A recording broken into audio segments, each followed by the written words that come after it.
Alright, hello everyone, and welcome to Season 4 of the Man of War Cup. We're going to be looking at the pre-season review today, and this is a brand new content to the Man of War, the 2 Dice Block channel. And I've got two of my good mates here who have been long-time players of the Man of War Cup. We have Connor. Yo. And Luke. Pleasure to be here at this pre-competition talk. Excellent, fantastic. So I guess before we get into what we're going to do, because we've got a couple of new players, and people might not have seen what the Man of War is, because it's Season 4, and we've done 3 seasons of this before, but I think only Season 4 is actually going to be on the public channel. What is the Man of War Cup? Who can break it down? Are you actually going to show the Man of War? Because, I mean, I feel like that just... Not in this video. For our careers, I've chosen not to. To not show a massive 52-inch dildo? Okay, fine. No, it's 18. 18? Yeah, that 18 inches. Yeah. Well, 18, that's 2.5 centimeters an inch. Anyway, this is a prestigious cup for Blood Bowl. The winner gets to hold the trophy, which is the Man of War, an 18-inch Man of War dildo. Unless the winner is me, in which case just Karl doesn't give it to you. Yeah, it's very true. Yes. And this is for the for Blood Bowl 2, the digital edition. So it's a video game edition of Blood Bowl, which I guess is like the first way I started playing Blood Bowl, and the only way you guys have ever experienced Blood Bowl. Why would you play with dice? That just sounds so difficult. Maybe you're not the intended target audience. Like. Fuck no. Anyway, getting into it. So let's go here. So what we're actually going to do in this video is I've got a couple of announcements, some rules and stuff that I need to kind of, some admin we need to go through about the Man of War and about the rules and that sort of stuff. And then we're going to probably spend the majority of the time looking at the teams, where we go through each of the teams and break them down, what you can kind of expect from them. Given that this season is actually our biggest season yet, we might have to shorten the amount of time we spend on looking at each individual teams. At the end, we'll go through the week 1 matchups, I guess, and look at the league, so everyone's set up, ready to play, because the competition is effectively live, if you see in this video. Did I miss anything there? No. No, let's get into it. Let's get into it. So, the first thing that we need to do is this, the Man of War League.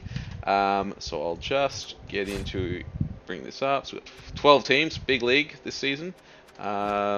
Here's some of them there. But before we get into that, I'm actually just going to bring up the assistant coach, the digital assistant coach. I'm not going to try and spend too long on this. Or as Jethro's already dubbed it the DAC, and everyone's cottoned on with that. So thanks for making it weird, everyone. But I've kind of created War Cup. It was already weird. I've kind of created this document just as a way to, I guess, if you're new to it, has all the information you need to know. What I strongly recommend that you do, if you haven't played this before, is just check out the rules and probably the structure.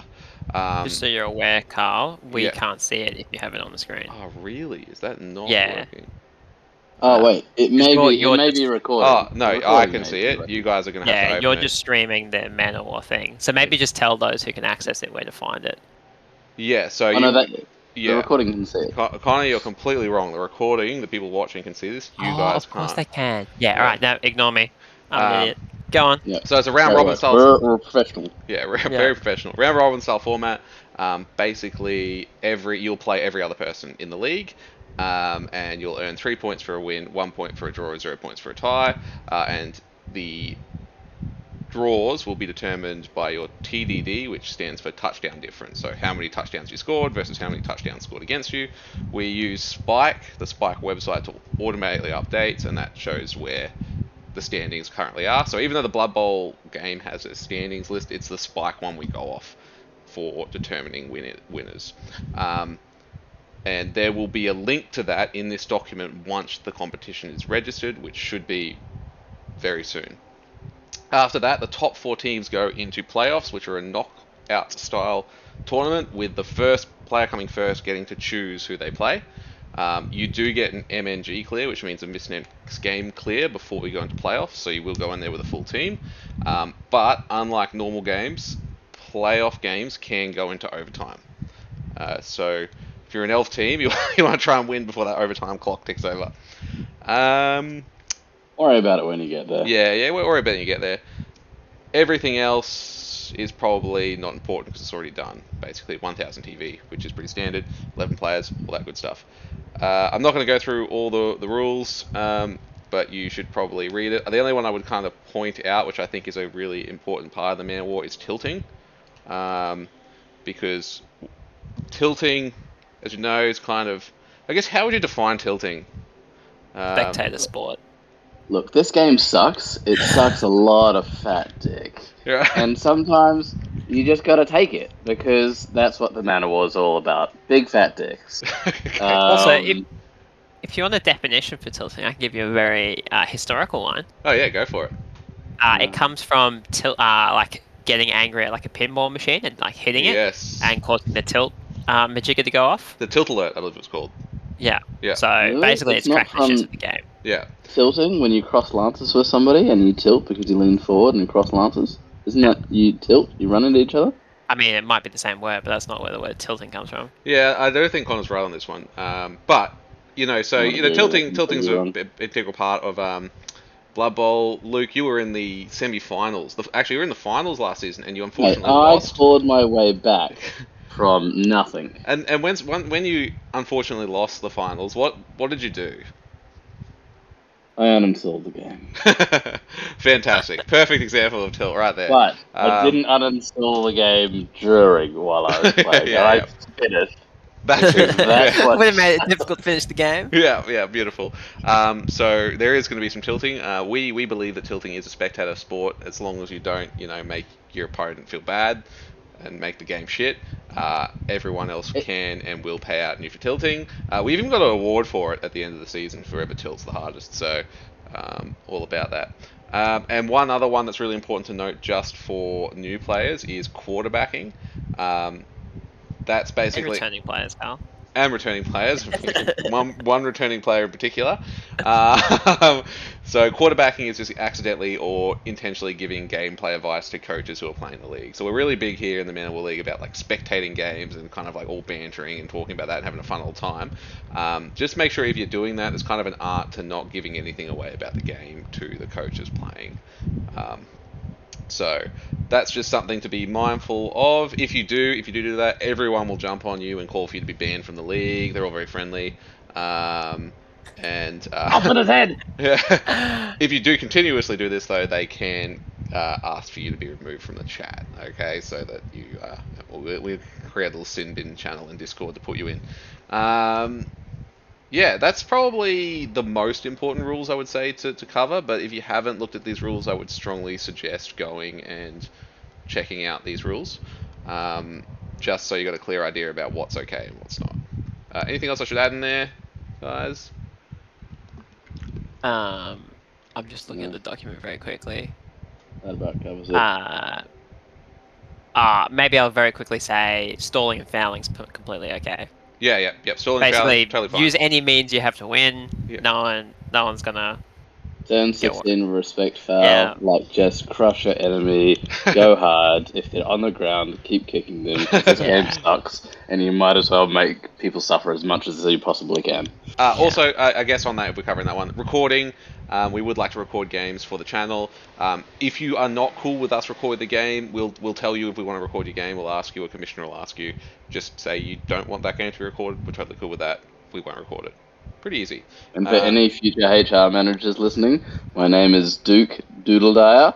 No relation to Luke Modelmeyer at all. Okay, so that's the rules. I'll come back to the seasonal awards. Just a couple of last things. We've got an obituary, we've got a quote catalog, and a highlight reel. So just check those out. Basically, they just help record things that the game doesn't record for us, which it really should. So when players die, just like this famous war dancer, You Can Lift This Ass, who was gang fouled by a bunch of halflings game 1. When a player dies, just jump in here. You'll all have a link on the Facebook page to access this document. I'm not putting it in the YouTube comments. Go put it in, it'll be in our Facebook page. So when a player dies, you can't put it in here. There's examples of all of these done for you. It's pretty straightforward. you should be able to figure it out. Like a skink rolling a 6 to pass it halfway down the field, and then the other skink rolling another 6 to catch it, and then running all the way down to a touchdown. So yeah, beautiful stuff like that. Stuff like that. Pop it in the highlight reel because it's really cool to come back and find those things. Quotes we love. Just the coach who said it. Just their first name's fine, and then what the quote is. My first. This is a quote that's gone down in history. I'm not tilted. It's just this fucking game. You love to see it. And that's pretty much it. So this is all this document is. It's just a way to record some information that we normally couldn't record. So please use it. You'll have editing access. Don't break it, please. Break it now. Took me a lot of time to make. So I think. Have you saved a backup copy of this, Karl? I do. Okay, good. But I'm probably going to add to it, and the thing with backup copies is you add to it, then you forget to add to the backup copy, and yeah. Oh yeah, I get that. I was just going to say, have more than one copy. Yeah. But we might get into a couple of the awards, and then we'll start on the team breakdowns. I think we're pretty good to do that. So, unlike just being the overall champion of the league, we have a number of awards that you can win before and throughout the season. So, why not go for one of those? So, the first one is going to be the best theme and/or naming scheme, which is the coach with the most cleverest team theme or names for their players. This one's community voted. You would have already seen the post on the Facebook page, and we'll have the results today for which team actually won. And I will say there was some pretty good themes. This season was actually pretty lit for themes. Particularly by one of the new players, their theme out the gate, chef's kiss, coming in strong. Some other rewards that we have at the end. I wouldn't spend too much time on this because this will be the end stuff anyway. Yeah, so just a couple of awards that we have that you can look forward to at the end of the season is the Banter Award, the Tilt Alert Award about tilting, the Break the Mold Award, the Best Coach Award, Biggest Shoulders Award, the PTSD Award, and the Biggest Upset Award.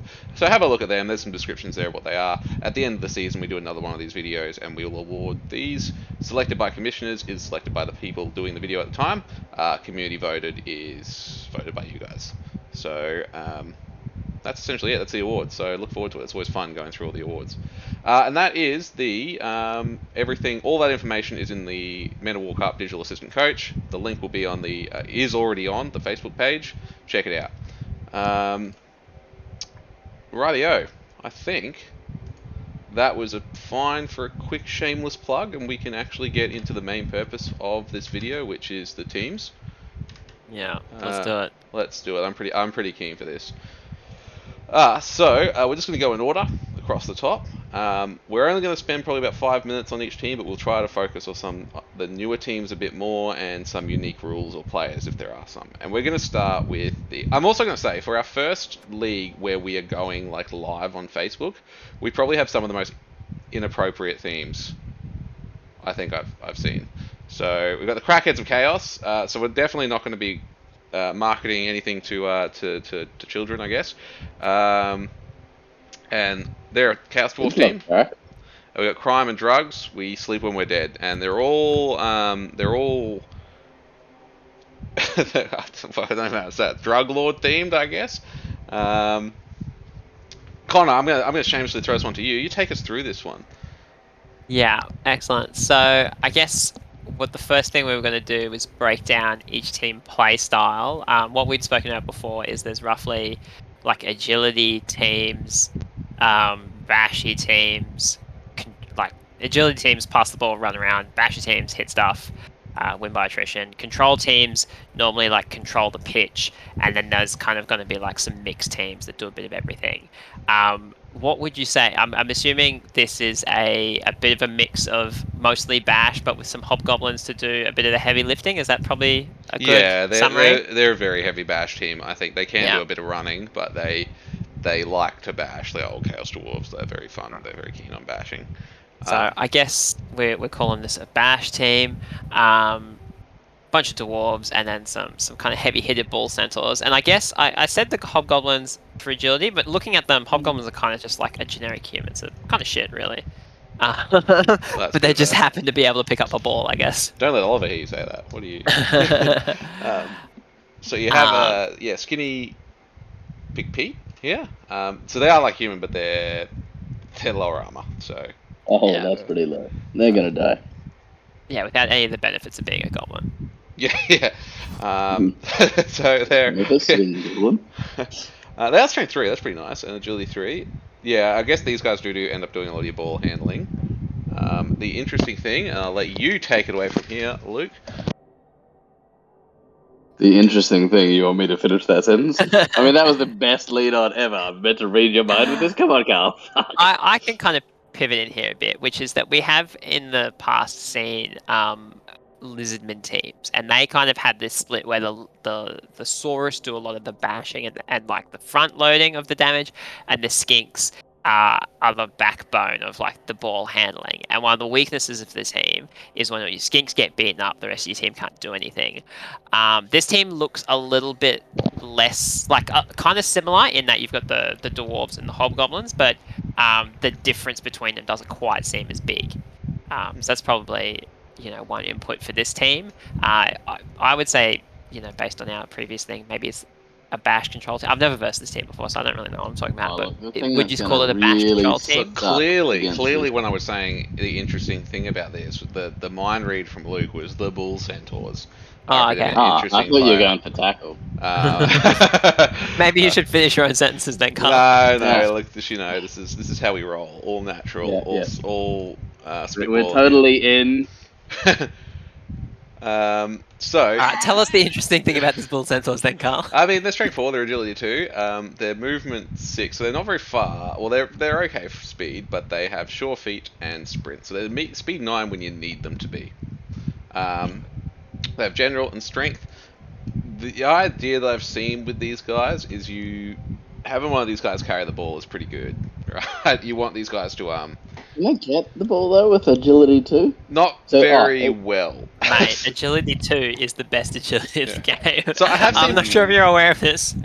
I have seen people put sure hands on these guys. I'm a bit more partial for getting a hobgoblin as a ball handler and then trying to hand off to these guys, so that they're in the field. But they're pretty good. These things that they can be really fast when you need them to be, which is quite. And on a team that's half dwarves, having someone with high speed is quite valuable. Also worthwhile noting, I think they're the only figurine with 4 legs. Oh yeah, I can't. Yeah, they only bipedal. Is that it? Quadrupedal. Quadrupedal. Yeah, that makes sense. Yeah, they do struggle to fit them in the square, don't they? And they're quite cool. These guys are really cool. When they get going, they're really awesome. Generally, you just want to get them blocked straight out the gate first, but then after that, the world's your oyster. You strengthen skills. One other thing that's really important to note that I forgot to mention is this. Oh, they get mutations? On doubles, yes. Dwarves and mutations. Because they're a Chaos Dwarf, right? I almost feel like we should have done the Dwarf team before doing the Chaos Dwarf team, because we could have explained what was different about them a bit better. Yes. But yeah, mutations on Dwarves does look pretty exciting. I'm most worried, and we'll probably get into why I'm most worried about this later. I'm very worried about tackle. But I guess it's the generic Dwarf thing of they start with block is good. They start with tackle's pretty good. Thick Skull is, I guess, just a bit of a feels-good thing, but the basic Dwarf template seems quite strong. Yeah, except for the movement 4. Yeah. I was about to pivot to that of what's the weakness of this team, Karl? Well, the weakness is they're a hard one to pin the weakness on. Like their linemen are slow, because they're dwarves, right? And so, but they do have some fast things. The weakness of this team is the hobgoblins are pretty easy to friggin' annihilate, and when the hobgoblins are gone, it's actually pretty tough for this team to do stuff because everyone else is agi too. So the thing that I see happens a lot with the chaos dwarves is their hobgoblins just get munched, and then you've got no one who can get the ball. like these guys are fast, but they can't pick up the ball effectively. If there's a single tackle zone on it, they can't do a whole lot. And then these guys can kind of get picked on because they get pulled out of position from the dwarves because they're so much faster than them. I mean, this team just seems to be like something where you just give the dwarves something to hit, and if whatever they put there just survives long enough, they'll just be out of position, and then you just playing with half the team. Yeah, I was going to say one of my, that was 5 minutes, so we'll wrap up. But one of my concerns with this team would be, you might have fast pieces, but if the fast piece isn't moving at the speed of the Chaos Dwarf, you're going to leave your cage behind, and it's going to leave your ball a bit vulnerable. Yeah, I agree. The only last thing I would say to watch out for is if the coach here, so if Woody does manage to get some Chaos Dwarves with block, Mighty Blow, claws, and then piling on, that is so nasty, and this team can just murder other teams more than any other team. I think particularly in this league where we have lots of tough players, I think claws will do a lot of work. And that's what makes these dudes really strong. But it takes a while for them to get there, and that's going to be the issue. So yeah, it's Chaos Dwarves. They are a cool team. I do like them. No Apo 3 rerolls, so they're pretty consistent. They're pretty good. So it's the Chaos Dwarves. It's Crackheads of Chaos. Strong team. Next up, wait. Is there any team we should do before the Orcs? Let me just think. No, Orcs are pretty good. So Planet of the Orcs. This is Brooks' team. So there is only one true evil: ignorance. No takers. We have an Orc team. Luke, do you want to take us through the Planet of the Orcs? Yeah. So, Orcs, they just beat the shit out of things. Really, really good, generally. They're a pretty easy team to kind of get your head around. Big fan of the blitzers, because they just run around and hit things. They're a good team, eh? They're just solid. You can't really do too much unless you're TJ, and then you can throw the ball around and play edgy Orcs. But these guys are just going to bash the shit out of things and then slowly move your way forward and just be annoying to deal with the entire way. He's got a thrower, which I find interesting. Who's he going to throw the ball to? Here's the thing. I think it's kind of the same with Camry. You take the thrower for the sure hands, not for the throw. The ball up. The blitzers are still edgy 3. Like, they can catch the ball when you fucking need them to. If you've got a reroll, make a pass, man. Like, that's their. Yeah. Like, he's not the best thrower in the world, but I think having the option to pass the ball effectively, because while the Camry don't have a catch-up... I mean, the problem with the Camry is no one has agility 3. Yeah, right? the Orcs do. So they got these blitzers, and they can receive. They can receive pretty good if you need them to, and just having that option is really good. I just think the thing with Orcs is they're all armor friggin' 9. That's so good. They seem quite safe in that they're all tough. They don't have super terrible agility. Like, most of them have agility 3. They do have a ball handler piece right from the get go, which is someone with sure hands. That's quite good. They have 4 blitzers. Like, it's quite a mid-rangey kind of, like, they're a bash team, but they're a bash team that can kind of flex in other directions, which is cool. I think one of the funny things I've just noticed is that there's only 2 linemen on this team. It's funny to have a team where the generic piece is actually the least common. The only thing less common than that lineman is the one thrower. And they've still got other positionals that he hasn't taken too, which is because they can get the troll and goblin and trolls. Yeah. So they've got a lot of options. The Orcs. They're a really good team. I don't think he'll take a troll. Yeah. Did he have a big guy last time? I don't know. A troll throwing some goblins around sounds like a great investment. I don't think Brook likes. I feel like Brook's quite a consistent safe player. I don't know if he's super keen on. He played vampires. Yeah, I mean that was a troll though, right? I guess exactly. That's why you should take a troll. Yeah. The troll might be good because in this league where you've got the lizards and stuff, having that strength 5 piece might be useful. Also, because when I played him with my undead team, if you have a strength 5 player, because you spread the Orcs out because they're normally pretty strong, but if you get them up against a strength 7 or something player, they just get beaten the shit out of. And then it's kind of like... 7 players are there? Well, I don't know. Well, even strength 6, right? Like, if you have that, and you can you've got 1 piece that can take on 2 of those guys. Or, go toe-to-toe with 2 of them. I mean, you can lock down the Black Orcs. That's pretty nice. So there are Black Orcs, important probably player piece. Strength 4, agility 2, slow. But having a couple of strength 4 pieces is pretty nice. Yeah, I think it's pretty cool that yeah, you can have 4 strength 4 pieces and 4 pieces of a block. Like it's quite a aggressive open. Yeah, it is. It's quite good bashy. 3 rerolls as well. No Apothecary. Yeah, they're a solid team. Oh, no Apothecary. No Apothecary, so there is pain in that. It's not you, Luke. Losing a Black Orc or a thrower early would be kind of shit, but I'm looking forward for ORKZ to be on my team. What do we think about the theme, boys? We like the. I don't know. I just played Velociraptors. I'm Killer just the Orc. Yeah, I thought you'd like this. Orkville Wright, Stephen Orking, Albert Orkstein. Yeah, ORKZ. I mean, I like it. It's not my favorite theme, but you know, it's. I mean, it's like the team. You know, it's solid. Yeah, it is. Yeah, solid theme, Brooke. There you go. 7 out of 10. You better, Brooke. Be Brooke. No, what is this bullshit? 7 out of 10 being solid. I'll leave my arguments to why I hate 10-point scales to another day. Before I go on a rant.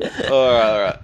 And that's pretty much the Orcs. I don't have much to say about them apart from they're all tough. They will beat the shit out of you, and this is a team that I can see going very far. I think it's going to be, I can see it being one of the strongest teams.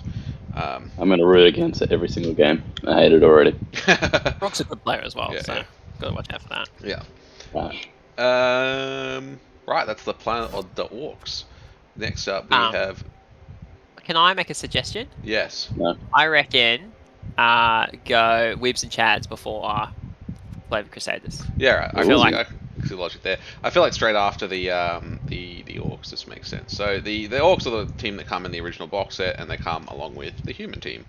Now this is a hard theme to explain. It's TDs before TDs, goals before holes, and victory before anime. So, how in are you with lad culture, boys? I feel like this theme speaks a lot to who Oliver is as a person. And, you know, I think I actually like him less now that this man. You wouldn't be the only person who has liked him less with this this theme. Oh, wait, no, he's got a great one there. Hentai is up. Yeah, alright. We'll leave that for another day, shall we? Yeah, if someone's going to... I think we need to explain Ass Pounder, hashtag no homo, in detail, right now. How about we start with what type of team it is? If the previous 2 teams have been mostly bash, what type of team would you say this is, Luke? Oh, well, this is a bit of an everything team, isn't it? They're humies. They do everything. They pass, they run. They're just mediocre at everything. Apart from, of course, that ogre. He's not a human, and therefore he's just a badass. Spoken like a true elf player. So... I would disagree. I think humans are a really good team. I think they are not average at everything. I think they're actually pretty good at everything. And yeah, average. They're not bad, but they're not good. I mean, average. I think if you take what we just spoke about the Orcs, right? So they have 4 blitzes, just like the Orcs have 4 blitzes. They all have block, right? That's quite good. I think what they lose in armor, but gain in movement, that seems pretty good. They have, instead of like the 4 Black Orcs, they only have the 1 big heavy piece, which is this ogre, which is the first character with Loner and like a nega trait that might be worth quickly highlighting. That it's the pretty simplest of the nega traits. Basically, whenever you activate him, you roll a d6 on a 1. He stands there, he doesn't do anything. He loses his tackle zones. It's shit, basically. If you're Oliver, every single turn he'll roll a 1. Yeah. Loner means that if you ever want to use a team reroll on this guy, you got to pass a 4+. If he fails, you lose a team reroll. So basically, it means don't use team rerolls on this guy. They have throw teammate, but they don't have any teammates to currently throw in this edition. Should we talk about Mighty Blow here or wait till later? Mighty Blows may as well start now. Yeah, Mighty Blow, basically you can add 1 to an armor or injury roll made by a player. So when it does kind of what it sounds like. It makes him hit things better. Yeah, basically. If you hit something with this guy, you have a lot better chance of actually keeping him down. And then I guess going back to the team, comparing once again to the Orcs, instead of having 4 big pieces into the Black Orcs, he's got, do you want to go back to he's got the 2 catches and the throw, so it gives him a bit more of like a passing game. Yeah. he is overall faster. His blitzers obviously don't have the higher armor, but they have higher speed, so that's kind of the trade-off. And the thrower is faster, which is the thrower is just generally better than the orc thrower. Sure hands pass, everything you want in the thrower. Fast, speed 6, just good. Passing general. You can get two of these guys, and you can make them actually into some really sweet passes. Yeah. The catches are pretty good too. Yeah, movement 8. That's ridiculous. One thing I will say is, I can see a dot point here, Karl, where you're like, what are we going to see in the future? What are some key things to be aware of? I guess the thing about this team in the future, and the key thing to be aware of, is that it can do anything. This team could move in quite a lot of ways. It could, get some play the passing game a bit more, maybe get like some agility people, get dodge and stuff going on, or it could like invest a bit more heavily into like the bash if it really wants to. So, Oliver's got a lot of things he can do with this team. Yeah, you can really starting place. Yeah, make this team your own. They have access to every single skill tree except for mutations. So you get sort of big variety of skills you can take. And if you just you can just play these guys like Brook, where you just roll tons of stat increases on them. They're really good, turns out. If you have friggin' 3 humans with agility 4 and some with strength 4 and BS like that. He's got 3 rerolls, doesn't have the pocket theory. Basically very similar to the Orcs, but faster, more play the ball more, but can still bash. When I played against his team with my Brits, they bashed the shit out of me. They did beat me up. Which was pretty rough. And his theme is basically different extracts of lad culture. So he's got the Chads, which are the big punchy boys, and he's got the Weebs, which are the linemen and the throwers, the catchers, sorry. With names that we will discuss no further, because they're designed to try to cause you to write angry messages to him. Okay, so don't be baited. I'll tell you a little bit of meta theme here, which is that Oliver has yet to play a team that's not human. That's literally we're playing Blood Bowl, which is like football in a fantasy world with like lots of different races and things like that. And Oliver has decided in a fantasy world where he can be anyone, he would like to be a human. He has played every different type of human now, hasn't he? Bitch. What was that? You both spoke at the same time. Oh, I was going to say, his next team should just be the basic bitches, and he should just be, like, plain Jane, and Sarah, and Kate. That'd work. I can see that working for him. Because he's played every human team now, hasn't he? Like, his led... he hasn't played Amazons. I think he was going to, but I stole him off him. Oh yeah. I regret that steal now. But, 5 minutes is up, by the way. Oh, perfect timing. Let's move on. Now, I do want to go back to the Flavour Crusaders, or you could equally transition into Short Kings on tour if you get my drift. Yeah. Oh, I don't think we need to do the Flavour Crusaders. They seem like a garbage team. No, I got me the Flavour Crusaders. They're my team, and the motto is Taste Excellence. Taste Excellence. And you're an English teacher. Hey. I make mistakes too, alright? And they're a Bretonian team. So this is the human team that tilted Oliver to to the extreme. Who wants to do this one? I guess I'll start. In terms of where they fit in the categories, actually, I'll say my other bit first, which is the reason why I said we should do the other human team first is because that gives us a bit of a basic human team to build from. So this is because the other team's average and these ones are a little bit different. See, I was right. This is a bit of the salt and pepper on top of what it means to be a human. There's knights, which are the awesome pieces that do all the heavy lifting, and there's the peasants who stand there in the way and get beaten up. So it's a bit of a polarizing. If you're playing with Black Orcs, you would just send the peasants against the Black Orcs, and then the knights run around and do all the shit. Yeah, and so in terms of where they fit in, like the team breakdown, I think you'd agree with me, Karl, that this is a control team for that the exact reason that Luke said, which is that you need to tactically apply your peasants to their best pieces to control where they can be on the field, while your knights do all the heavy lifting in between that. Yeah, basically you've got the knights, and they play kind of like elves. So the elves that can punch things, right? Because they have access to, unlike most blitzers, they don't have strength access, but they've got access to everything else. So you generally get them dodge, and then you use them like you would elves. They run around, they pass the ball around, they do shit like that. They have Dauntless, which is a weird skill, but that means that's just they can punch holes through lines and big people. And then you've got all these pieces, and all these pieces, the blockers and the linemen, are just there to control the field, basically. So the blockers have Wrestle, which is a weird skill, but it's basically like anti-block. So it means that if they roll a both down, or if someone rolls a both down against them, then they can place both players on the ground,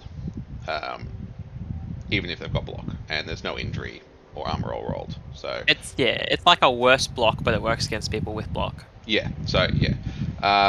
And generally speaking, you want to get these guys guard and stand firm. Stand firm to just add into that control game, and guard to, because you'll need guard on this team to actually be able to punch things back. And they're the only ones with strength access. They're the only ones who can get it. So you need guard on them. And then the linemen are just shit. They're just garbage. They are there to die. They're super cheap. They have fend, which means Brenton joined my team after this. Yeah. Which means you can't follow them up when you push them around. So you can use these guys really effectively to lock people into place and stop them from moving. Or they die. That's pretty much what happens with these guys. If they level up, I might get one kick, maybe one block, but generally speaking, if they live for more than one level, they've not done their job properly, and they probably need to be fired. Yeah, no Apo on this team to start with is pretty tough, and they can get 4 blitzers, but I honestly think the 4 blitzer is a trap. I think you want 3, and you want the control pieces to make sure these guys can do the stuff they need to do. This team has a pretty rough start. They need to get some skills on. Oh, that's just an excuse for your poor performance, Karl. They need some dodge. They want dodge. Once they got some dodge, they're not too bad. Yeah. So far every team, like you can see how people have decided rerolls are really important. Every team has 3 rerolls so far. Yeah. I think with human teams, it just seems easier to get rerolls. Although the Brits have really expensive rerolls for logic I can't explain. And if anyone's watching this and has seen my tabletop league, I do play different teams. I know these guys are just like a different version of the Nobles, but I do play other teams. And these guys are the first team I played, actually, on Blood Bowl. Same team and everything. So, turn to my OG. Alright, Karl. No one who knows you in person will actually play this game or watch this game. True. Let's hope not, because probably offended half of them. So, yeah, that's pretty much. I don't really have too much to say about this team. We saw them 2 seasons ago. Oliver not too very well. I'm hoping just to take a whole lot of risks and do a whole lot of bullshit with this team. Yeah, that'd be great. I do well with them. And I want Karl. I want to see Karl do well with this team against Oliver, so Oliver can complain about how when he uses this team they suck. I do say I don't want to win with this team. I literally don't want to win the league. Because if I do, I have to bring those fucking vampires into the All-Stars next season. So I don't want to do too well. Good. Yeah, I don't want to do too well. That would be painful for everyone. But that is the Flavour Crusaders, the Bretonian team. I love this team. It's really fun to play. Can I do a quick ad there? Yeah. I picked So Vanilla the Average. I came up with that name. Oh yeah, ages ago when we were all ages ago. Yeah. I fucking renamed your Steam profile because your name was just Karl. So Vanilla the Average. And then I took that because I saw that and I made this whole team from it. So there you go. So. And he should be. I'm hoping he'll be the star player of my team and he doesn't die. If he dies, it'll be really tragic. All right. Short Kings on tour. Yeah, let's do it. Let's just remember. Let's go back to the pain, the controversial theme of the Weebs and Chads. And so the other person that really hated that theme was this coach here, Lewis. That's it. I'm simping respectfully. And so he created this team as a way to counteract the lad culture with like. It was a counter protest. Yeah. As pro good like culture. So he's got, are you okay? Thanks for checking in. We all make mistakes, bro. Yeah, I'll help you move. So these guys are just good guys, right? They're just good guys. But then again, they are a dwarf team, Connor. So who wants to go Again, through have all tackle. dwarf team? Oh. Actually, Connor, Yeah, you're probably going to have the most painful experience playing this team. Do you want to run us through dwarfs and why people love them? I'm quite happy to pivot to Luke can talk about this team, and I'll keep my grievances for my team. Oh, I'm so excited to watch Connor play this team. So dwarves are just badass. Like they're slow. It's like beating against rocks. They've all got hard head, and they've all got armor 9, a couple of armor 8s. So like trying to move these guys is just impossible.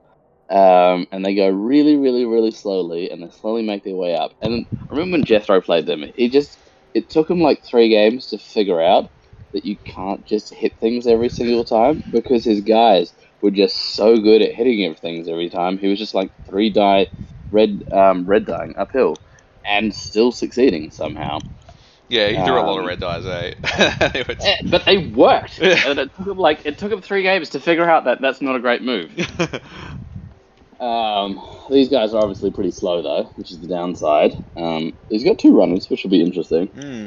Look, I'm going to put the challenge out here to Lewis though. How can he be a nice team when you're just beating on people the whole time? I know, it's a bit of a counter thing, isn't it?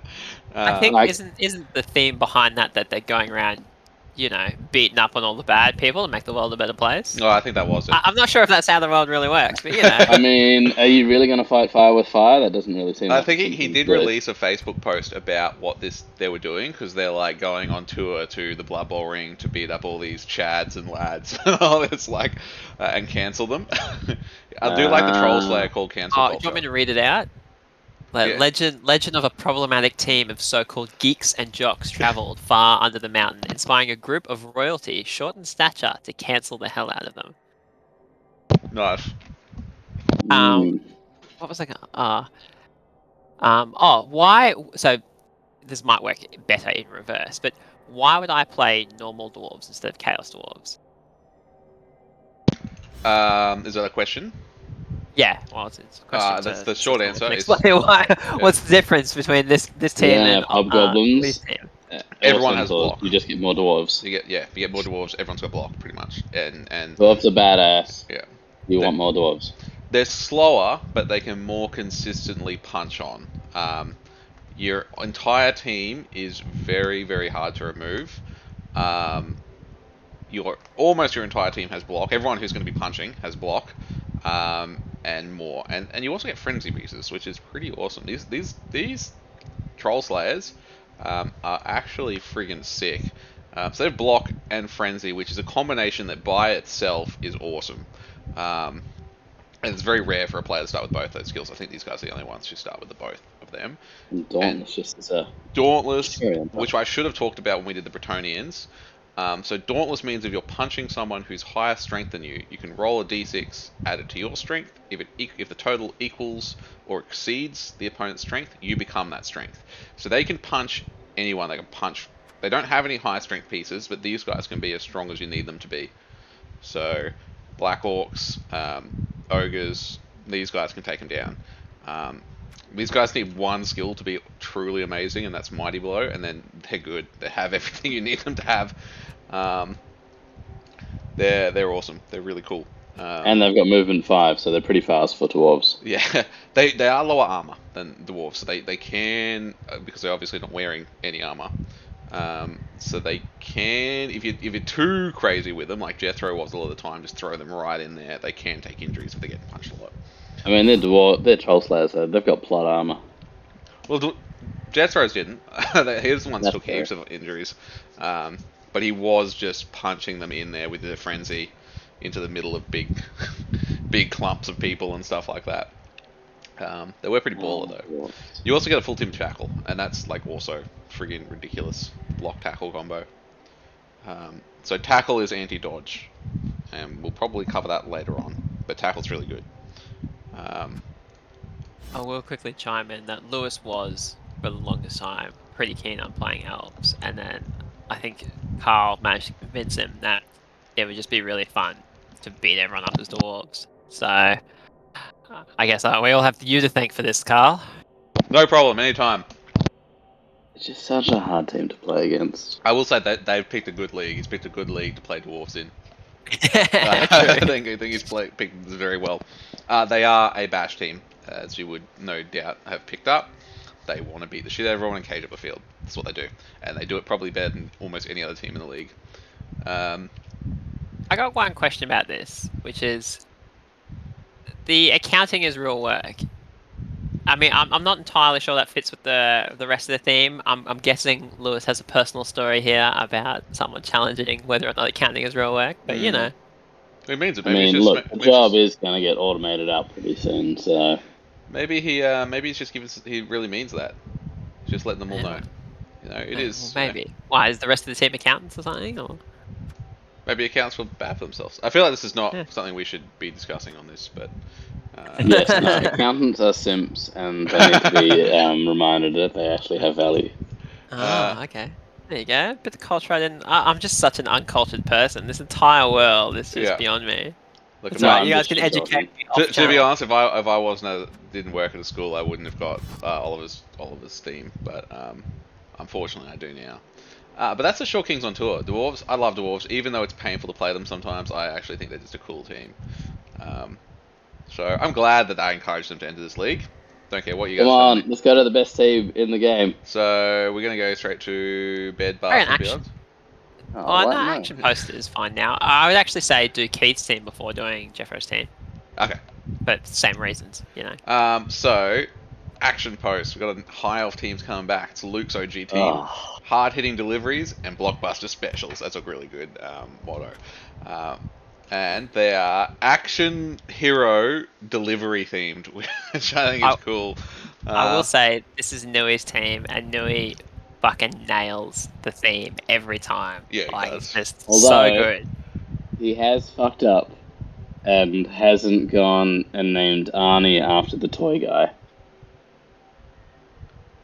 The toy guy? You know the Arnold Schwarzenegger movie where he's chasing the toy? Hero? Yeah, the Last Action Hero. Oh, yeah. But he's got Arnie. He's missed it. Oh, no. I do like this, though. Arnie ML. It's good, but he's missed the Last Action Hero. But high elves basically are... I wouldn't call them the most generic elves. They're basically elves with high armor. That's just really what it comes down to. Would that be an accurate assessment, you reckon? Well, I think so. Once again, to go with whether these fit into the breakdown, I guess I would call this an agility team. This is the only team we've come to so far with agility 4 players. So the high elves are likely to be passing and playing, a bit of a fancy game, almost as if this is a sport with a ball. Yeah. It's just all about beating people up. And the other thing I'll quickly say is they're very expensive. Like, we've looked at all these other teams where it's like some teams only have 2 linemen. Nui's had to fill most of his thing with linemen because even his basic lineman is so expensive. He's only got 3 special pieces. Yeah, he does only have 3 positionals. He has opted for the catcher over the second blitzer, though. So he's taken one of each positional. They do have a pretty sick thrower. So agility 4 got pass, and this state throw is better than what I thought it was, to be honest, because I haven't seen it as much. So it just means he's harder to intercept, but it's also got a section on there that says if the player fumbles a throw with the ball on any roll other than a natural 1, he manages to keep hold of it and does not cause a turnover. Wow, that's so good. I didn't even know. I didn't even know that was a thing. So it just means you can be like, maybe I can long bomb it. Nah, whatever. Yeah, there's still that chance of you rolling a natural 1, but I think it depends on the fumble rules to how good this is. But yeah, I think it does make longer range throws a lot safer with this guy, which I guess makes sense. Safe throw. So yeah, he's better because I think we didn't realize that had that second component. As your 4 thrower, he's pretty good. He's got throwing agility and passing. General agility and passing. Yeah, he's probably one of the best throwers in the game. This guy, he's pretty good. The blitzer is also pretty good. Movement 7, strength 3, agility 4, armor 8. Blitzer. It's got block. Doesn't have strength access though, which is kind of you really want strength on some. I mean, that's just life of being an elf, right? Yeah. But he does have agility, so you any probably elf have strength access. see dodge on this guy first up, because it's just blodge is so good, particularly on this player, because he's tough and he's fast. It's awesome. You played this team last time, Luke. Have you got any strong insights to provide to Nui? I do. I've got a very, very key insight, and I think this is probably the best insight that I have from all of my years of playing Blood Bowl. That's good, because you're building up to it. So I better have a low payoff this thing. Absolutely. In your first game, don't die. That's it. All right. Don't let any of your players die, because that fucking sucks, and then the rest of the season sucks balls. I don't think that's a piece of advice that was inherent to your high elves, though. That's like all of your teams. No, high elves. I had high elves die in my first game. Okay, well, yeah, no, but that's just more consistent a bit for you. That's just more consistent for you, you know, like your high elves. Your players dying in your first game, usually the most expensive one. No, that's why I said it's for the high elves, but for everything, it's just consistent. This is also our only elf team. Yes. It's actually probably the only actual agility team we have in the entire season. Pure agility, yeah, pretty much. I think it was quite heavy agility last season, I think. So everyone's gone into bash a bit more this season. I'll just talk about very briefly. The catches are pretty good. They're fast. They're actually strong. And they can dodge. So once again, you get dodge on this guy. They have the catch skill. They have the catch skill. They can catch the ball pretty good. Like nerves and steals, awesome on this dude too. So yeah, they're pretty good. I think this is a good league for high elves simply because of all the armor 8 is going to be really handy against all these bash teams. The cool thing with these guys is like you can run a catcher downfield and you have to mark him because the dude's probably going to get dodged pretty quickly because he's going to score some points. And so you need 2 to 3 pieces to like make sure he's covering him, and that's where you're just like, oh, I just won't throw to my catcher. I'll throw to any of the other elves because they're all at G4. The one thing I would do is just try to avoid your catcher hogging all the points. Try to get some points on your blitzer. And I got a feeling that Nui's either, I don't know if everyone's going to go for the apothecary or the second blitzer as soon as possible. Because having that depends on how fast blitzer, players die. Yeah. His theme's awesome though. You got to give him props for the theme. The theme's really good. Yeah, there's some good ones there. Sylvester Ship at Stallone, Bruce the Boxer Willis. I like Mel Gibson. Yeah, Mel Gibson. I will quickly say, that's time as well. Yet another team with three rerolls. It seems like everyone has really. There has not been a team so far that hasn't had 3 rerolls. Yeah. It's everyone's going for the rerolls, which is just telling me I think big time plays. We're gonna see some big time plays. So I think Luke, you didn't start with 3 rerolls, am I right? You started with 2, and then maybe some more players or some more. Yeah, I think I had another blitzer. Yeah, I think you went to a blitzer and Apo. I think was that correct? Maybe sounds about right. Yeah, I think that would have been it exactly. I don't think you had an apothecary. No, I probably didn't. I didn't know. I feel like you had 2 blitzers and then like a catcher and a thrower or something like that. Yeah. Okay. Yeah. Something like that. That would make sense. I guess yeah. Oh yeah, because if you knock out one of these, yeah, that would make sense. Okay. Cool. So that's action post. High elves. I do think out of all the elf teams to pick for this season, the high elves are probably the best one into all these bash teams. I would not want to play like pro elves into all these bash teams. I feel it'd be a pretty rough time. Now, this next team is probably one of my favourites. I reckon do normal cows before. Oh yeah, that's probably a good play. So, we'll do Devils wear Prada next. Then we'll come back to Bed Bath and Beyond. So these are the Entity motto, a classic motto for Keith's teams. Good work, Keith. Yeah, good work. Classic. Look, he accepted the invite. All right, so I'm just excited he made it in the video. To be honest. Putting in minimal effort at the minimal amount of time, at the maximum amount of time. Good work, Keith. And we've got I'm glad. Have we had chaos in every season so far? Yes. Yes, I think we have. So last season was Keith's first season, where he played the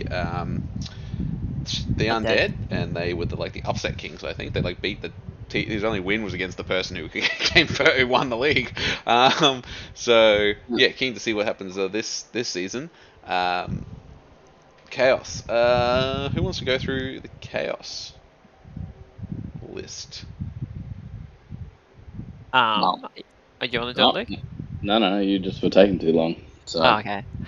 Yeah, I guess I'd kind of compare this a little bit to Orcs. Like if we think back to Brooks' team, he had 4 Strength 4 Black Orcs. Keith has 4 Strength 4 Chaos Warriors. Probably one of the biggest difference is the Chaos Warriors are Agility 3. So it gives them some amount of ball handling potential if he needs to. And I think the Black Orcs were movement 4. Is that right, Karl? Correct, yeah. Yeah, so they're just a bit better than Black Orcs generally. Oh, they get access to mutations, though. They do. Yeah. And the Chaos, so everyone gets access to mutations. These guys are actually really sick for a big guy.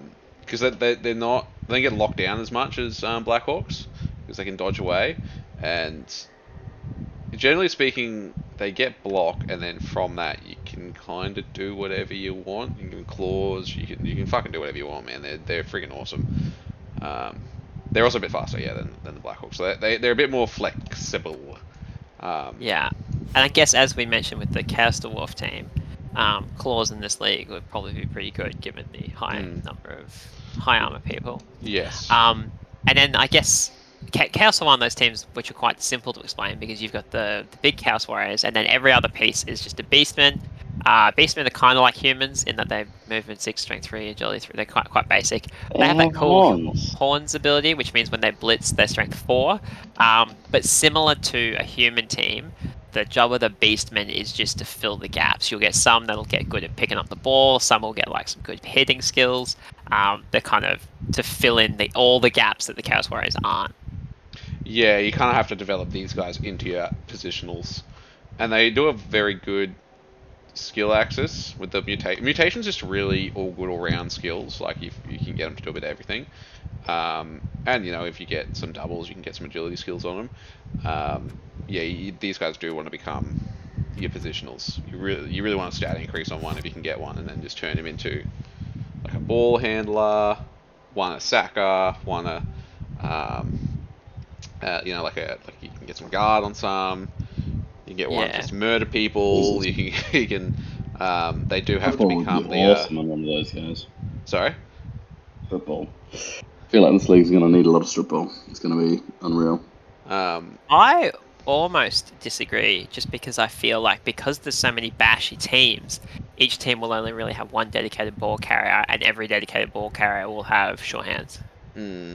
I think you're going to want to need a way to get into cages and mark ball carriers, because the players are probably going to be very hard to get away from being marked. You want a way to bust open cage. You need like a line breaker, I think is what you need. So the thing with Chaos, Keith, if you're listening, is they have probably one of the roughest starts of any team. They come out the gate with no useful skills. Like horns is good, but they don't come out with anything that really helps them out in generic services. Like no block, no dodge, no short hands, no catch, no throw.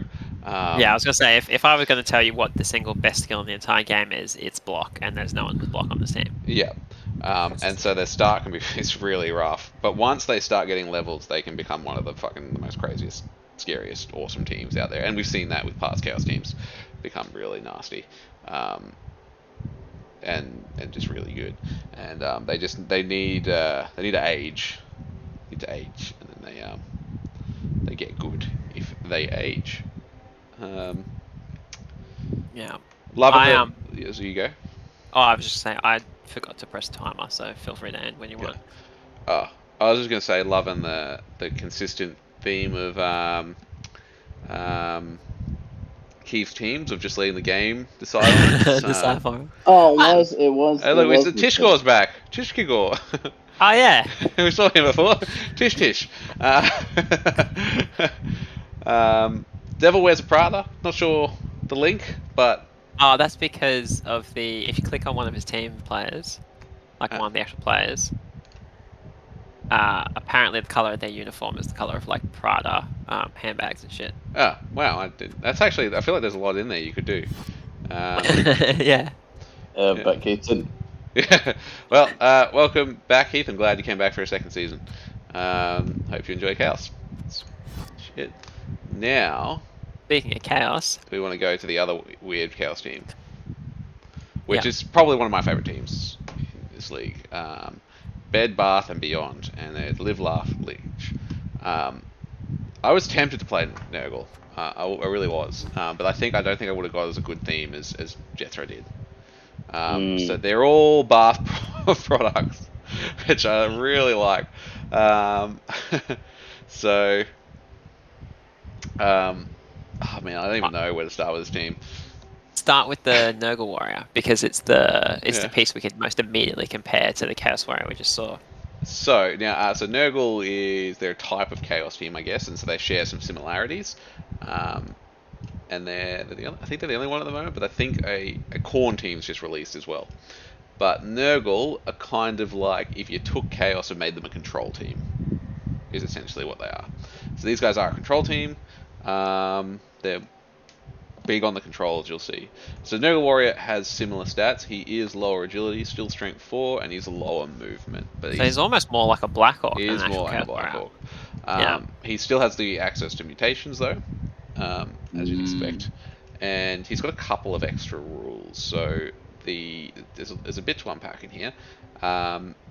We'll go through these two with them first, I think. These two are the main ones that make them control. So you got Disturbing Presence. Basically, this is a big area around the Chaos Warrior, the Nurgle Warrior, which detracts 1 from any path, intercept, or catch. And they can stack. So if you have 2 of them around, it's -2. Even if they're down. That caught me out a few times, that even if they're down or stunned, that they still give this off. Wow, even when they're stunned. Wow. Yeah. So this team is, they all call them No Fun Nurgle, because if you want to have fun, throw the ball, you just can't do it with fucking Nurgle. They just stop it all. Foul Appearance. So you think, well, I can't throw the ball, so I'm just going to punch them. So Foul Appearance is basically every time you want to try and roll a block on them, you have to roll a d6, and on a 1, your block's wasted. Nothing happens. You lose your turn.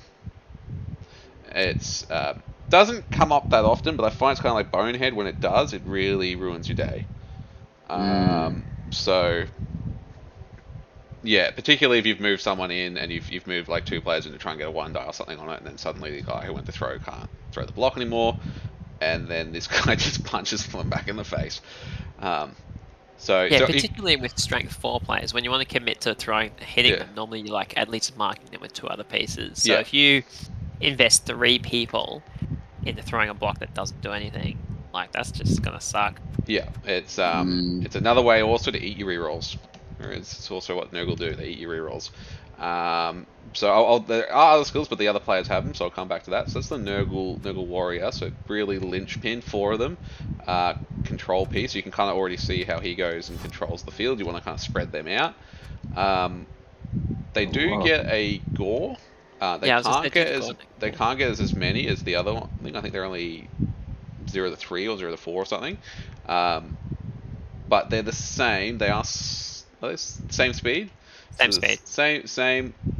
Same skill axis. Horns again, but they have the 2 extra skills that most Nurgle pieces have, which is Nurgle's Rot, which is really cool. So all the Nurgle players have this, and it's when they kill an opponent's player, and even if they foul it, kill an opponent's player, their player becomes a rotter on their team, which is basically a zombie. Oh, that's awesome. So that's kind of how they sustain themselves. Is they kill your opponent's players to keep their bench going. Which is lovely. So I'm expecting to see a couple of familiar names on this team by the end of the season, as he accumulates all our players. Which is almost like head fucking cutting Luke's grass, yeah? Yeah. I was going to say, that was my thing. But, we'll get to that. I'll go before I go to the Rollers, because they're kind of shit. So, the Beast of Nurgle, which just looks all kinds of hideous. He's a big guy. He has a lot going on for a big guy. He's got the Disturbing Presence as well, so you can't pass around him. He's got the Foul Appearance, so he's a big guy who you can foul the punch, which I can think of a number of times where I've tried to punch this guy and that has really screwed my day.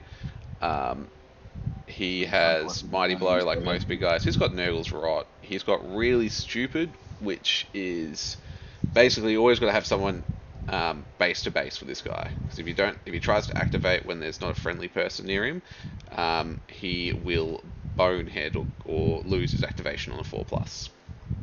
If there's someone near him, it's a 2+. We're almost on 5 minutes too, Karl. Yeah, there's a lot to unpack in this team, I'm going to be honest. The other thing that a lot of the players have is regeneration, so I don't think they can get an Apothecary.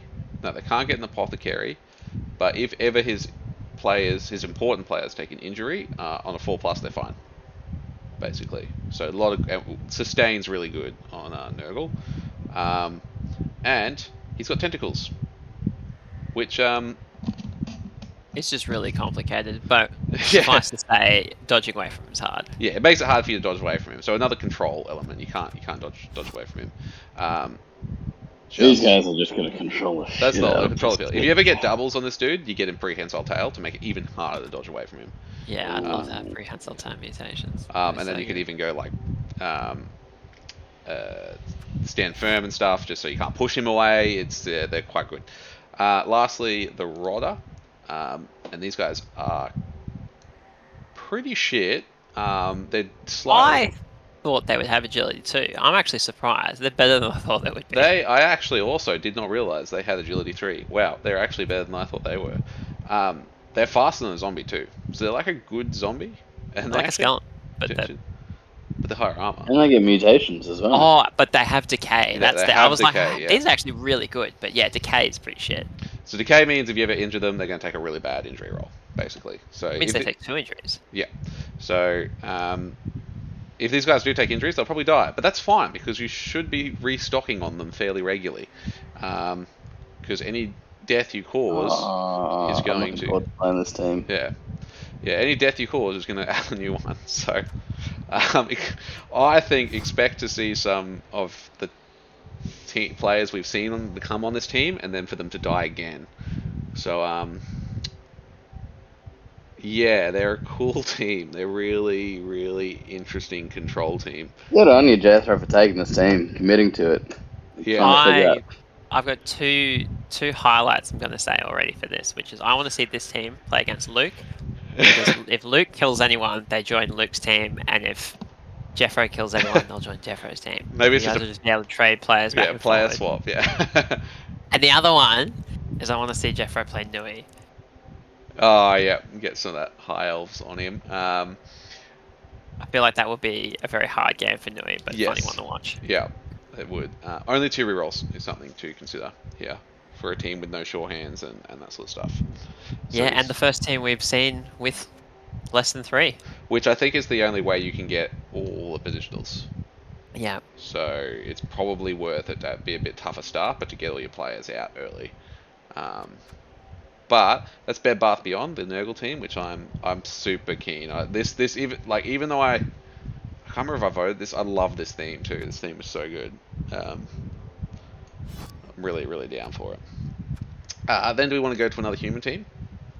Yeah, I think so. That's fine. Karl's Calendar Girls. If it's not in the calendar, if it's in the calendar, it's happening. And I told Rachel that very firmly today.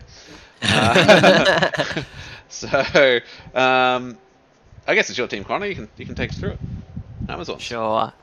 I guess following the same formula as before. Actually, I might ask you this, Karl. What role do you think this team fills?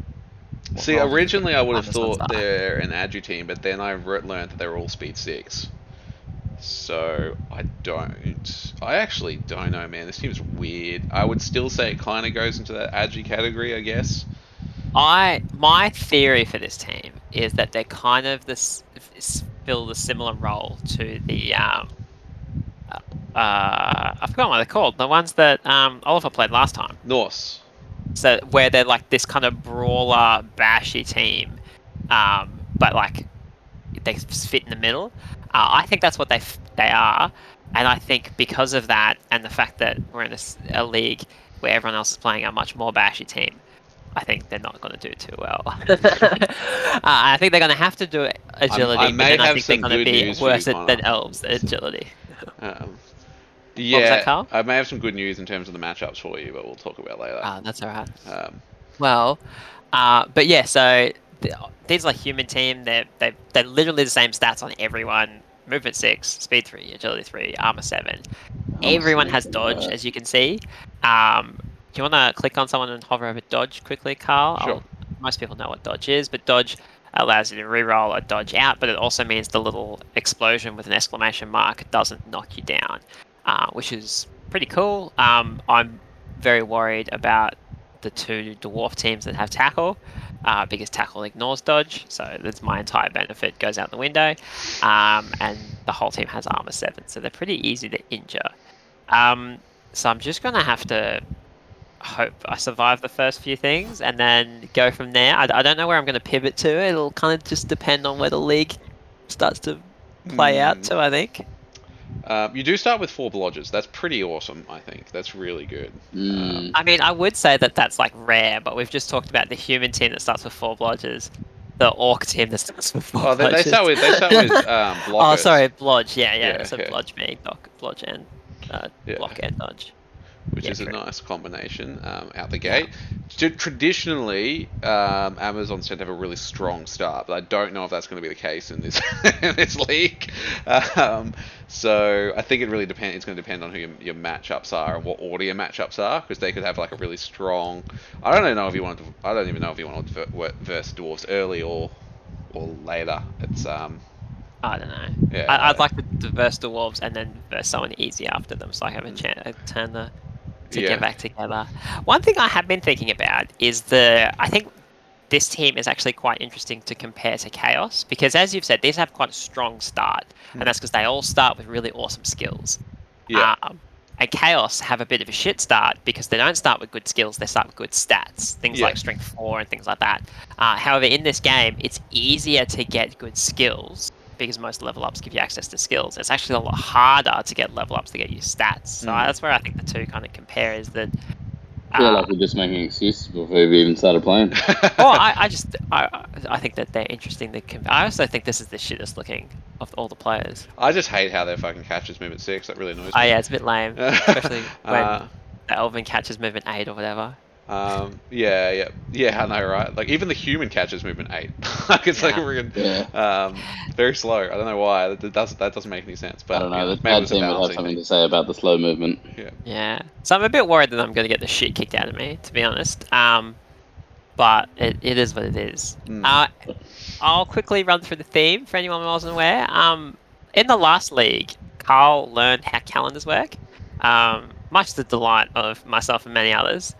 Luke got into an argument with him at one point about how to use a calendar invite, and this team was born from that. I literally told you Rachel wanted to do something tonight. I was like, we can't. It's not on the calendar. So she's quite annoyed. She's like, damn it! He's figured out how to organise himself, and I can't organise him. I do like anniversary. My favorite. I really want to see Rachel's birthday do really well. I'd be very sad if it dies. I mean, I'd hate to not have to be able to celebrate her birthday ever again. That would really suck. That'd be so good. I'll tell you what, Karl.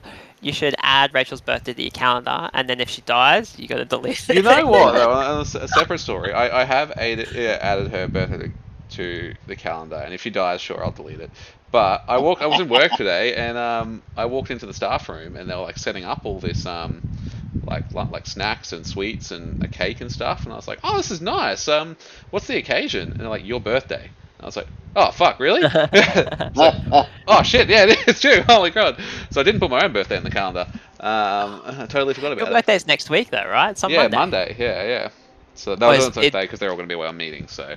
Okay. So yeah, but I'd totally forgotten about it. Just been so busy, and it wasn't in the calendar. So I told them that it wasn't in the calendar, and they need to pack everything away. Well, while we're talking about it, Karl, I mean, happy birthday for Monday. Don't tell me I live my life. All right. Anyway, let's let's move on before we go to birthday wishes. Steve's Jobs, or do you want to? I literally don't even remember what team Steve's Jobs are. Oh, there's the time. Beautiful.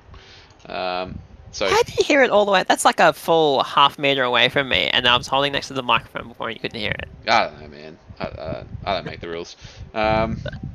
So this is a new player, whose name I've forgotten. I think it's Will.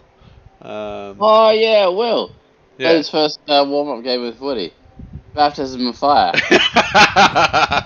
Well done, Will. Well yeah, he seemed to have a good time. It done. was fantastic. Will B, apparently. Yeah. Oh, Will. It's a good theme. Yeah, I do. I really like this thing. real. This is a strong entry, and it's a good team. So who the hell is Steve Jobs? And they're all named Steve, which is great. So it's literally, and they're all different types of jobs. So it's all Steve's jobs. So Are any of them accountants? I think there's HR Steve somewhere. There's HR Steve.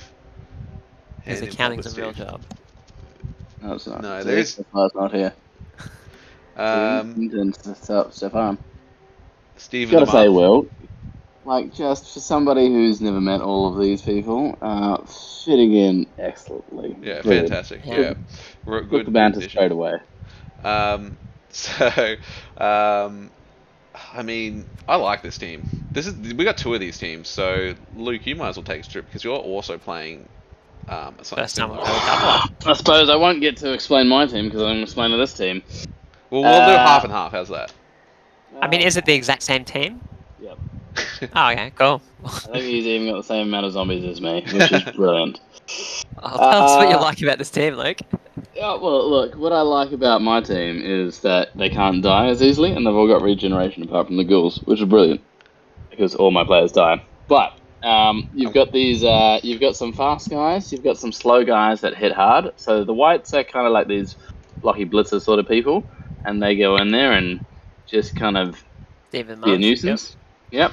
Get in there. They got block. They're good for blitzing. Pretty solid dudes, whites. Yeah, they're good. The whites. Yeah. I think my favourite pieces are the mummies because they're just beasts. They're just these big. You mean slow- intern Stefan? Yeah, intern Stefan. Like they're just like they start with Mighty Blow. Like it literally just slowly walks them up the field, taking out players as you go. They're brilliant. They're when I was quite playing, good. Yeah. I was playing the Black Orcs against these, and it was just pretty funny because like you needed two people to be able to hit a one die on them with a Black Orc. That's what I was saying. Like these guys just slowly decimated the Black Orcs.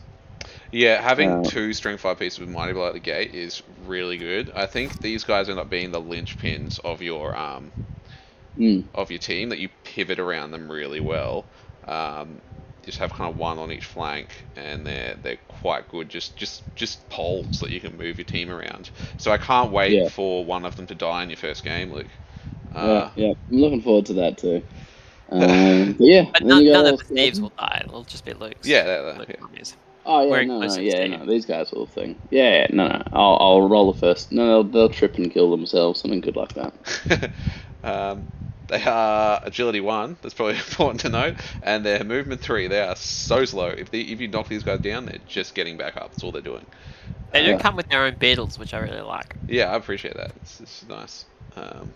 I would lean on getting these guys guard first as opposed to like anything else really.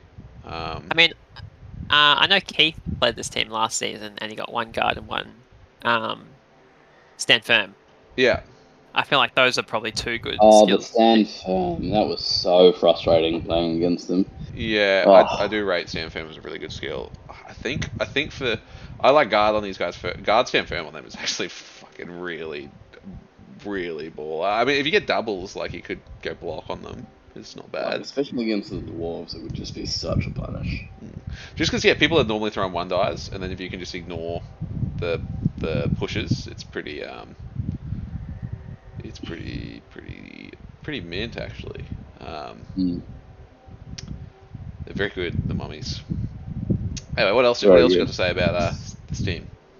Why 3 zombies and only 2 skeletons, Luke? That was just because of the player deaths. Look at this Skelly. He's got sunglasses. What a legend. I picked anybody that died from 2 seasons ago, they're a skeleton, and anybody that died 1 season ago is a zombie. Ah, interesting. Okay, there's loads. I can tell you why I think three zombies, 2 skeletons is good. I actually really like skeletons. When I found them to be awesome in Khemri.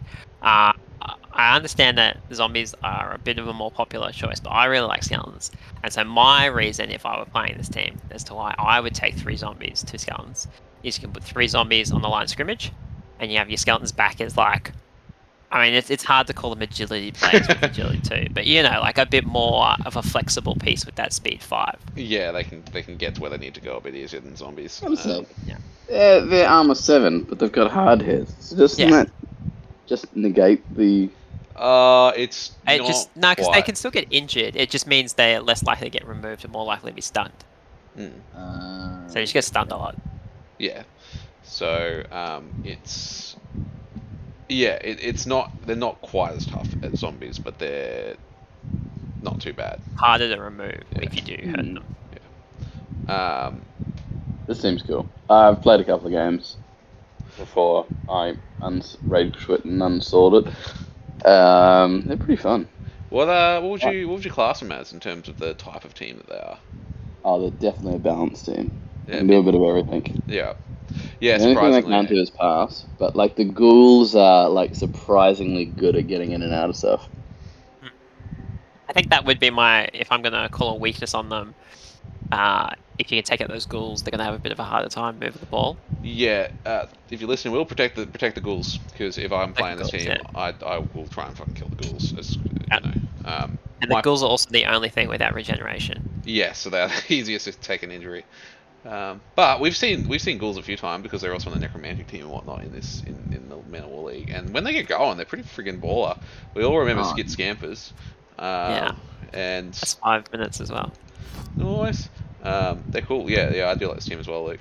And we might as well just give a brief honourable mention, I guess, to ducking out to True Love Never Dies, which is Luke's team, which is also a undead team.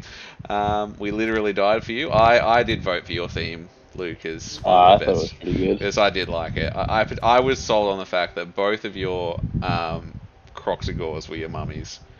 You did look, like, I committed to it in the final when I appoed Revenger Machiavellis Rex. Yeah. And I got death from the appo, and it was like either he's injured and has a strength bust or something like that, or he dies. So I killed him so that I could bring him back in this. Yeah, he lives on.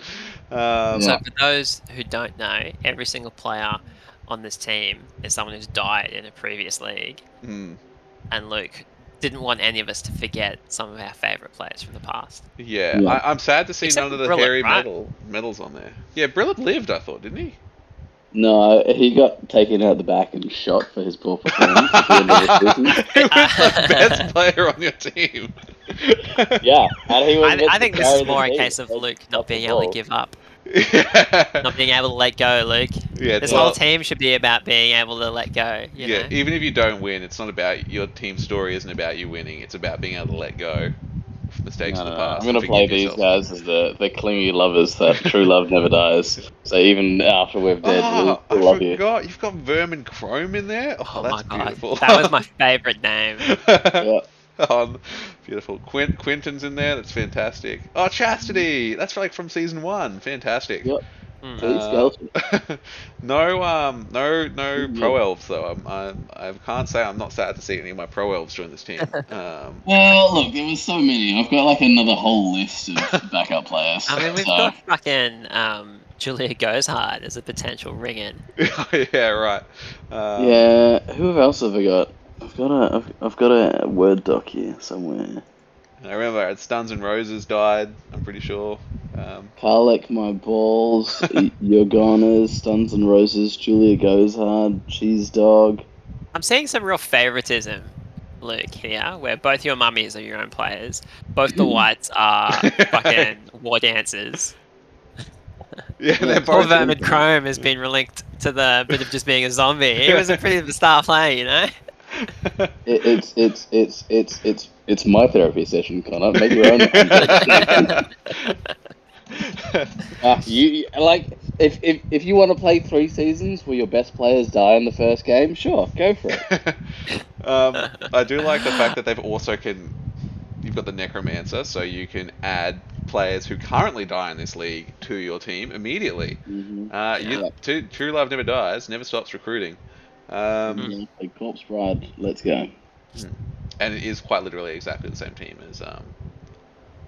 as Steve's. So AKA, was it Will? Will, yeah. Steve's Jobs. 3 rerolls as well.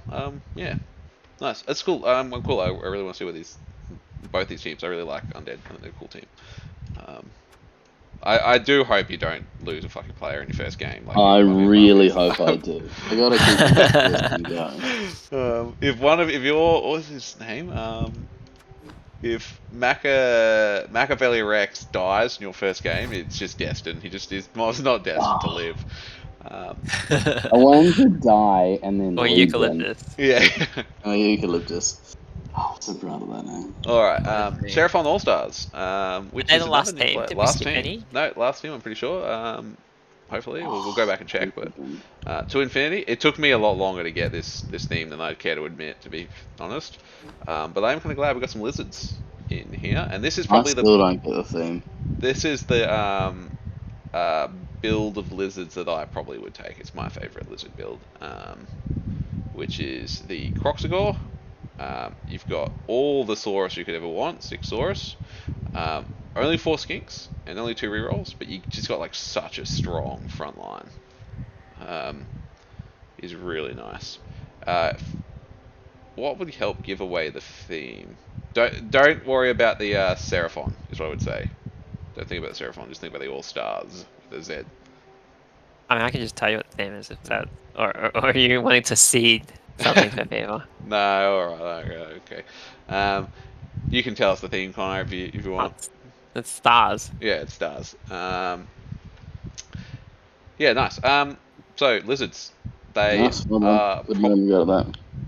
they are probably another team I recommend, generally speaking, to newer players because they. My god, lizardmen are the best. I had so much fun with them until my Croxagore died. So the first game. I feel like lizardmen. So cool. I feel like they're the opposite of what we spoke about with the humans, where the humans start and they can kind of pivot in every direction, and that's what makes them such a good starting team. Lizardmen are the opposite, where they start and they have all their roles predefined, and there is no ability to be flexible. A Saurus will never be a ball carrier. A skink will never be your bash piece. I mean, look, as soon as I put sidestep on one of the Saurus, because I totally didn't get that idea from somebody else, it was just like, yeah, that's the guy that you put in there just to fuck everybody's day up, because you can't get rid of him. So good. The Saurus, like, just having 6 string 4 pieces is so good. That's going to let him bash on with the best. The best thing with these guys is you can plug holes anywhere, and you can block plays. And then the skinks, because they've got that, like, stumpy thing, they can just...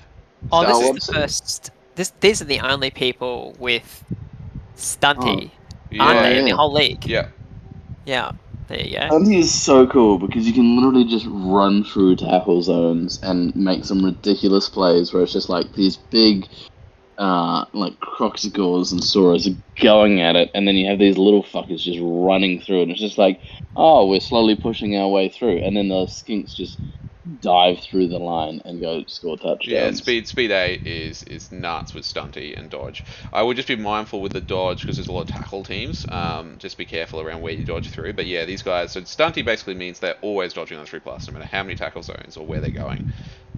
They are. Or if you can get one of these guys with an agi up, it's just friggin' bonkers. They can just go wherever they want. And dodge. They do have strength too. I think. Yes. Are they the only people? Once again, the only stunty in the league. Are they also the only strength 2 player in the league? No, there is human catchers of strength 2. Oh, okay, there you go. But they don't have stunty, and stunty is a double-edged sword. There's a lot in it. But you also take. It's easier for you to be removed from an injury. The other cool thing that you can do with these is because, like, if you're ever up against strength 4 players, like pieces, so if these guys go up against the Chaos Warriors, it's a 1 die. You can easily run a skink in to support it, and then you've got a 2 die against them. Like that combo. Brave skink. Yeah. Oh yeah. That's why you got to have a lot of skinks. So it's that is a good thing. You can use them for marking tactically. You just got to be careful where you place them, because I know when I play lizards, and I'm pretty sure Conor, you're the same. When you play lizards, the first thing we do, like the first thing I'm thinking every turn is, how can I kill a skink? Like literally, where is a skink that I can punch and kill? And if you go back to what we said a moment ago, if everyone has defined roles, in a game where you have to get the ball to the touchdown zone, if your opponent has no one who can pick up the ball, it's going to be very difficult for them to do anything. And that's the downside of this build, is you only have the 4 skinks, and they can die very, very fast. Particularly if you've got an opponent who's got a blitzer with tackle, will hunt these dudes down and remove them. That's why you have 6 Saurus. You have 6 Saurus to protect them. That's their job. Yeah. What I will say is, and I haven't really played Lizardmen that much, but what I've learned from watching other people play Lizardmen is Lizardmen, and I know this is Jade's first season, so I guess a bit of a general tip for the Lizard thing is that because the Saurus and the Croxagore only have agility 1, it becomes like it's very hard to unstick them if you want to move your ball up the field. So what I've seen from when Woody played it and when Luke played it is the game is very much about how do you free up as much Saurus on a turn so that they can then move with the skinks up the field. One thing I will say... that was always my thing, is I had a couple of extra skinks, because you could start them at the front, hope that they'd survive, dash them out, and then tactically place your Saurus. Because if you just get your Saurus beating on like the zombies, that's great, but it doesn't get you anything. Yeah, I will say you tend to use in lizards, like they don't have a blitzer, because you often, whereas most other teams, they want to use their blitz to attack, right? To attack something and create a hole or create chaos somewhere. Whereas Saurus are a bit opposite. With lizards, you'll find you're using your blitz most of the time to punch something off a Saurus and then use that Saurus to move to a better spot. So they use their blitz very responsively rather than, I guess, assertively. The blitz is more about what Saurus want to blitz with to free them up, because they're movement 6, which is very fast for a strength 4 piece. And then, so their blitz is more about repositioning Saurus to where they need it to go, rather than attacking somewhere. The other thing would be the Croxagore, who's just a really solid all-round big guy. Yeah, that's time as well, but Croxagores are pretty good. Leveling up, you just can't want block on the Saurus. Block on the Saurus is awesome. Apart from that, the world's your oyster. A skink with sure hands is pretty lit too. Anything else I missed? No Apothecary, 2 rerolls.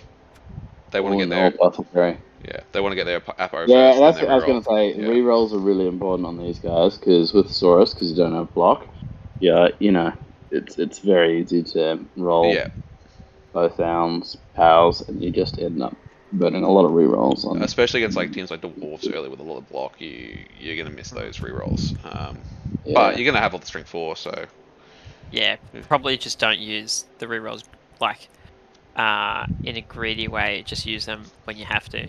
Yeah, double skulls and both down. And hope your armor holds up, because you're not gonna have your Apo for a while. Yeah, don't lose your Croxagore turn 1. Yeah. And that's the Seraphon All-Stars. So welcome, Jade. I hope you really enjoy the Manowar League. I'm glad we actually got a Lizardman team in this league. Was keen to see more lizards, even though my current tabletop league has 7 lizard players. I always like a good lizard team. Rightio, and that's I think all the teams. We're just going to go through it, just because we've got so many. I'm pretty sure we've covered everything.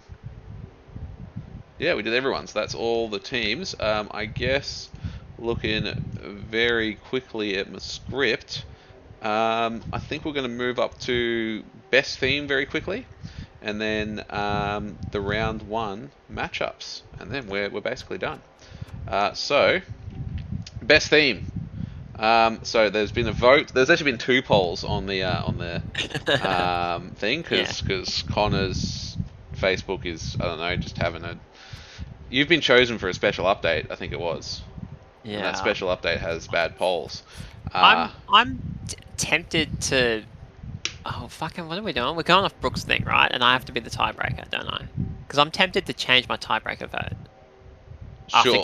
Well, maybe give us the top two. Give us the top two, and Alright, so worth being aware that I put a poll up, which doesn't work very well, and then Brooke put a poll up. In my poll, Action Post was winning.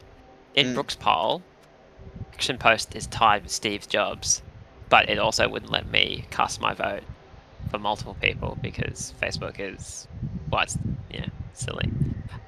So the top two, yeah. Sorry, you go, Luke. I was going to say, or you are very silly because clearly it's a you. Oh, you weren't here, Luke. I was sharing my screen to Karl and Brooke, and then literally sharing their screen back at me, and they're like, "You just click this button," and it wasn't working. It's ridiculous. Facebook is can go get fucked. Whatever, Karl. But yeah, so the tied based on Brooke's poll, which is apparently more official than my poll, is Steve's Jobs and Action Post. Right at the start of this thing, Karl and Luke said that I guess I'll have to be the tiebreaker, and I was like, "Yep, Action Post, done." But as we were going through the team and reading the names out, I was actually really, I was taken by Steve's Jobs. Every Steve seems to have a job. There's a place for every Steve, and I would have to say that I think that my vote goes to Steve. Oh, so Steve Jobs first, the winner of the theme award, and a very, very close runner-up to Action Post, who always manages to friggin' do well at the theme award. So, look, good, strong start from Will here, just coming in, taking the theme award. Will comes in, doesn't even know anybody, meets Woody. Meets Woody. Takes our jobs. Takes our jobs. He'll be doing this soon. I know, right? Well, with that, let's get to the schedule, because I think you'll be pleased to see the matchups, Connor. I might just say one last thing, and this comes back to Karl at the very start, went through all the different awards. One of the awards was the Best Coach Award. So I guess there's like two layers to theme. One is just the most generic theme, well, not generic, but the best theme kind of on paper at the start of the season. And then there's another award for the coach who managed to lean into their theme the best at the end. Yeah, so I've put it as like most enthusiastic, most in character kind of coach, because some coaches get really into it. I mean, we've had press conferences before, and Lewis did a motivational speech to his team at one point that he recorded and stuff when they weren't doing too well. So people get right into it. It's really good. I'm keen to see where this goes. And the shit talking on the Facebook page is really what it's all about. The absolute smack talk. Not sure if I want to see Woody get too into his theme. That seems like a bit of a risky situation.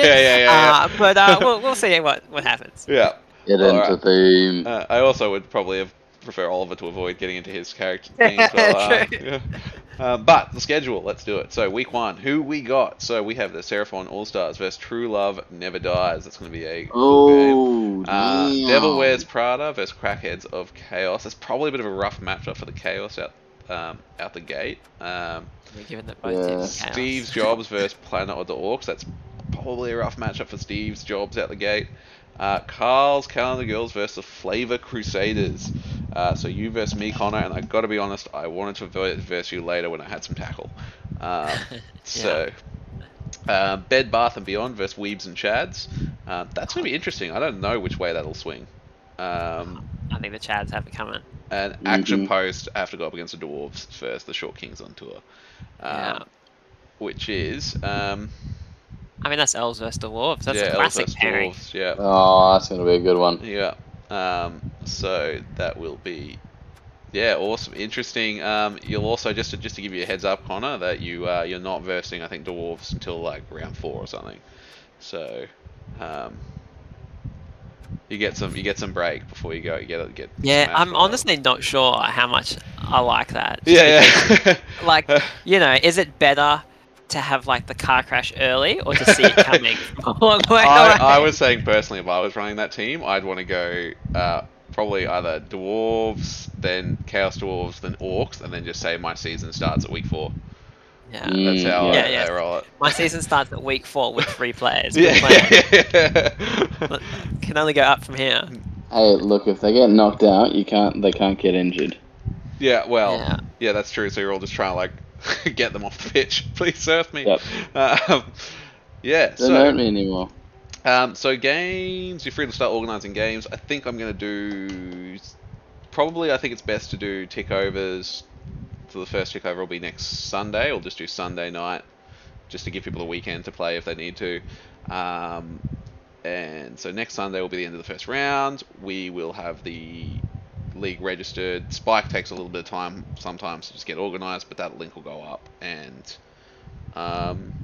yeah, that's it. So that will be essentially the Men or Cup. I'm looking forward to it for season 4.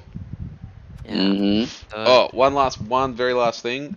Season 5 will be All-Stars, which means that's where we're bringing back old school teams. So I'm also thinking of doing, if you don't want to bring back an old school team, you can start with a new team and have a couple of skills or something like that to start you off. But we'll talk. I feel like you're just saying that because you're worried that if you're the Flavour Crusaders either win or get trashed, you're stuck with the vampires. I will still take the Flavour Crusaders if they get trashed. Don't you worry. You'd be like, I will take a team of nothing but peasants over my best. Yeah, so that's just something to be aware of for the new players who I'm not sure if they were aware of. All-Stars that's coming up. So is All-Stars just going to be like a knockout tournament? Nah, we'll do a proper league of it, I reckon. You want to do a whole league with them? Oh, damn. Yeah, I mean, like we can vote on the chat, and as we'll get closer to the end of the season, we'll work out exactly what we want to do for All-Stars. But I think it'd be kind of cool to do a round robin, the All-Stars. I think that'd be kind of fun. I think it might have a little bit to do with how far away Blood Bowl 3 is from launch as well.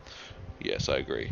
So that'll be something we'll have to... we're going to get at least a couple of seasons. I mean, this is going to be a fairly long season to also note, so...